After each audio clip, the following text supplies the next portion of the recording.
How to sketch a car. Obviously, it's not going to be some super realistic drawing. It's really about kind of capturing the essence of the car. Hmm. The shape, the design, and getting it down on paper quickly. Our guide actually starts off with something that you might not expect. A 3D box.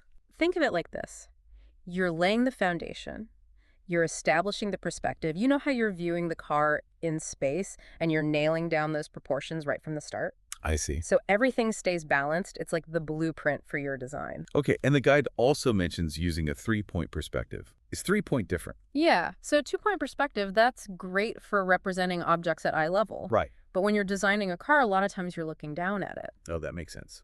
So the three-point perspective helps you capture that angle, Oh, and it adds more depth and realism to your sketch. got it. And then there's this other thing that the guide talks about, and it's drawing through the box as if it were transparent. Why would we do that? Is that so we don't accidentally give our car like 5 wheels or something? Right, exactly. So it's about visualizing the entire form, even the parts that are going to be hidden in the final sketch. Like, for example, you might not see the back wheels in your finished drawing, Yeah. but you still draw them within the box so that the proportions are accurate. Oh, that's so smart. So it's like you have X-ray vision for your design. Exactly. That's a good way to put it. What's next? Wheels. Okay. Time for some wheels. And the guide recommends using cylinders to represent the tires Yeah. and spacing them about 3-wheel widths apart. 3-wheel widths. Is that like a design rule or something? Yeah, it's a general guideline, for achieving good proportions and visual balance. And it mentions that for smaller cars, you might adjust it 2 or 2.5. Let's move up to the passenger compartment of the car, or as our guide calls it, the greenhouse. Oh, yeah. The greenhouse. And there's this term in here that I'm not familiar with, tumble home. What is tumble home? So tumble home refers to that inward slope of the car's windows when you view it from the front. And then the guide also points out that the A-pillar, that slanted part supporting the windshield, usually starts right at the center of the front wheel. Right.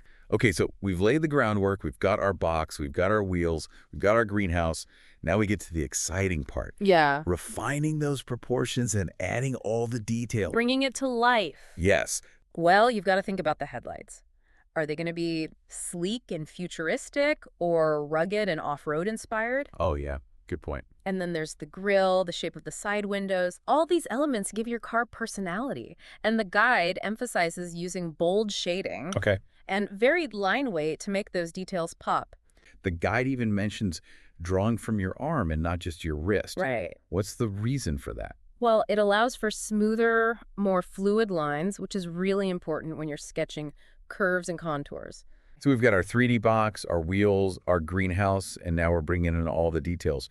Are we done with our sketch at this point? The guide suggests taking it further with digital tools like Photoshop or, some of the AI apps out there to refine it. Got it. So that's more about taking a good sketch and making it even better. Right, exactly.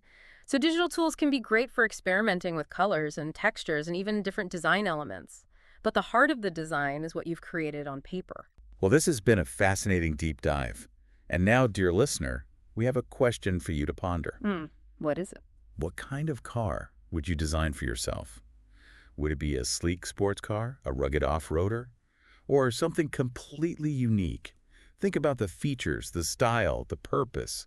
And that's it for this deep dive into car design. We'll see you next time. See ya. Bye. Bye.